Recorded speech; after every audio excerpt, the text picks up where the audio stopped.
the end behavior of polynomial functions. So our objective, we want to use what's called the leading coefficient test to determine the end behavior of the graphs of polynomial functions. So what do we know? Well, we know what a polynomial function is. It is a function of the form f of x is equal to coefficient times x to a power plus coefficient times x to the next lower power plus etc., etc. You finally get down to a constant term. If these powers are in order from greatest to least, it's called standard form. The largest exponent, the highest power, is the function's degree, and the coefficient of that x term is called the leading coefficient. So the leading coefficient test is going to focus right here on that first term, the coefficient and the degree with the highest power. So what is end behavior? Okay, end behavior is the behavior of the ends of the graph.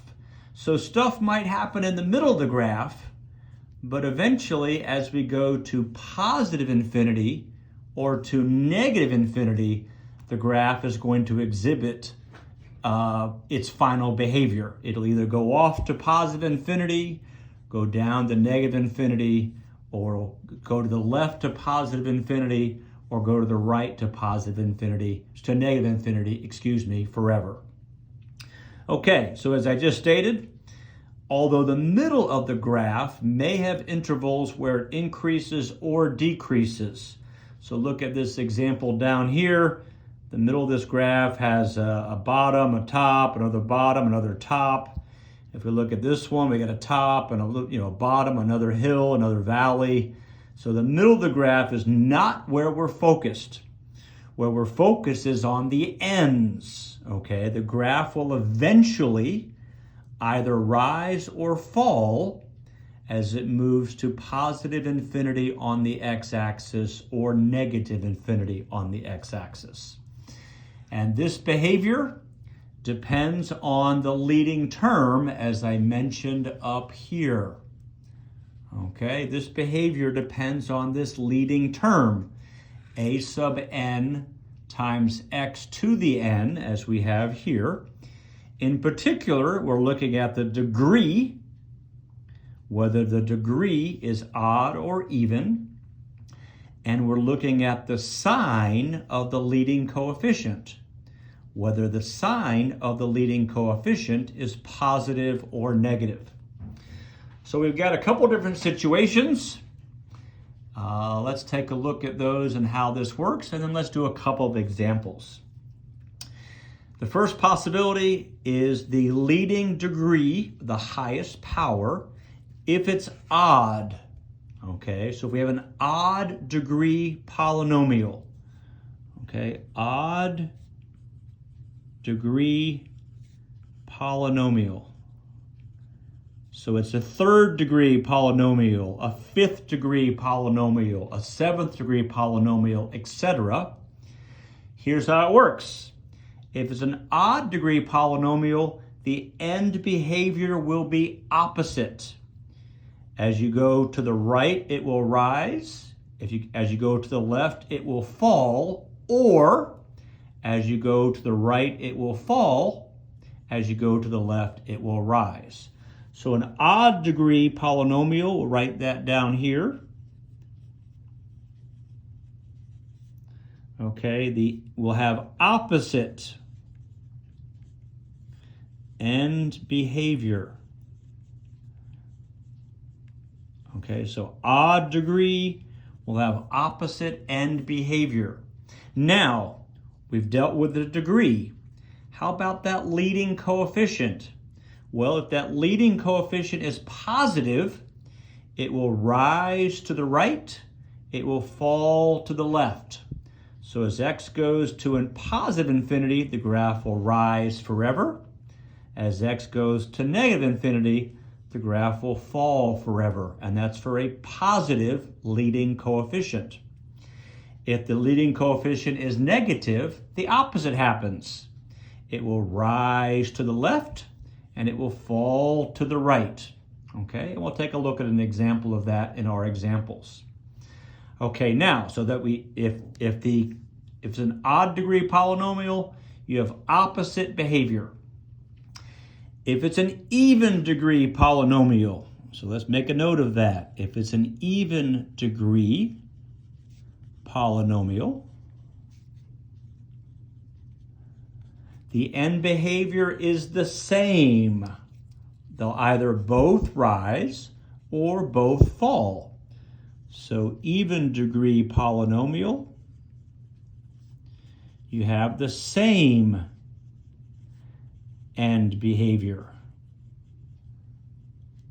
Unfortunately, I don't have a nice little mnemonic like odd, opposite, even degree, and the same doesn't really make quite as nice of a way to remember it. But an even degree, a second degree polynomial, or a quadratic, a fourth degree, a sixth degree polynomial, the end behavior will be the same. Now let's take into account the sign of the leading coefficient. If that leading term is positive, both ends will rise. If that leading coefficient, the leading coefficient is negative, both ends will fall. So again, if you have an even degree, both ends will do the same thing. If it's positive, both ends will rise. If it's negative, both ends will fall. Let's do a couple of examples and see this. And I think we'll even put this into our calculator and we'll take a look at that too. Okay, we're not worrying about what happens in the middle. We're worrying about what happens at the end. Example 1, use the leading coefficient test to determine the end behavior of the graph of the polynomial f of x equals x to the fourth minus 4x squared. Let's note the leading term. It's already in standard form. The powers go from greatest to least. The leading term is a positive x to the fourth. It's this one right there. Okay, so what do we know? Well, we know it's even degree. It's a fourth degree. 4 is even. And that tells us that both ends do the same thing. They both either rise or they both fall. Okay? How do we know? Do they rise or fall? Well, it's a positive leading coefficient. And I'm going to abbreviate positive leading coefficient. And that tells us that both ends rise. Okay? Let's take a look at that and see if that's actually true. So I'm going to pull up my calculator.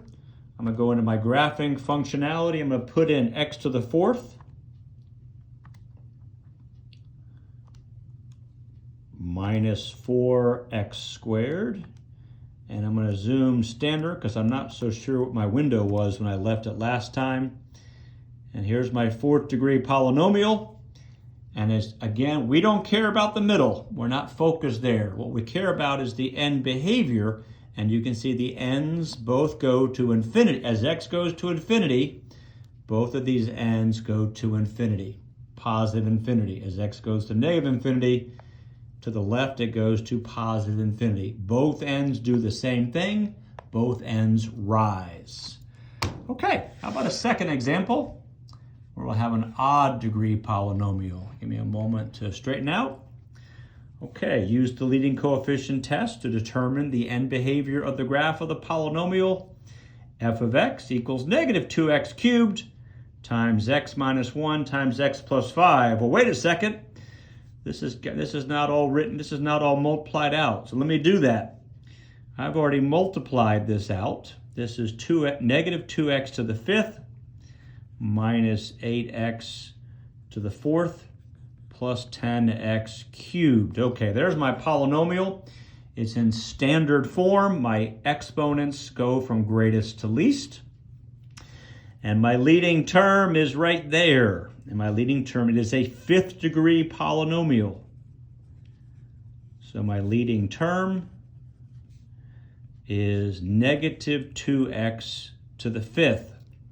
It's a 5th degree polynomial. That's 5 is odd. So it's odd degree, which tells me opposite end behavior. It rises to the left and falls to the right, or it falls to the left and rises to the right. The end behavior is the opposite. Which one does it do? I'll look at the sign of the coefficient. It is a negative leading coefficient. Again, I'm abbreviating, negative leading coefficient, which means it is rising to the left and it is falling to the right. And let's take a look at that. Okay, I'm going to put it in. I'm going to put it in as it. I'm going to use the original. So I'm going to use the multiplication, which is negative 2x cubed. Just going to put in what was originally written down, x minus 1 times x plus 5. I'm going to graph that on the standard window. And it's a little bit funky, but you can see it is rising to the left and it is falling to the right. Looks like we got stuff going on down here. I can change my window. If I can get down there far enough, let's go down to, I don't know, maybe 100. How about we'll go down to 100 and see if that gets me there. Oh, I went the wrong way. My apologies. Let's go back and try that again. I went the opposite way. This should go from y from. I need to go down further. So from negative 100 to 10. Let's try that. So here comes. Did I get down far enough? I did not. Let's try again. How about I go to negative 200? And I'll count this one by 20s. Does that get me far enough so we can see that extra? Nope. So it looks like I gotta go down further. I'll go down all the way. We'll make a big jump this time to negative 500, and we'll count this one by hundreds. Does that get me there? Almost. Yep, that's close enough. So you can see it is rising to the left. It's got a little looper down here. I'm just out of my screen, and it is falling to the right. The end behavior. We're not concerned about the middle. We're just concerned about the ends of the graph. So I want to make one note for you because we're going to talk about the leading term in future videos. Currently, the leading term tells us one thing. It tells us the end behavior. And we know that from the degree of the leading term and the sign of the coefficient.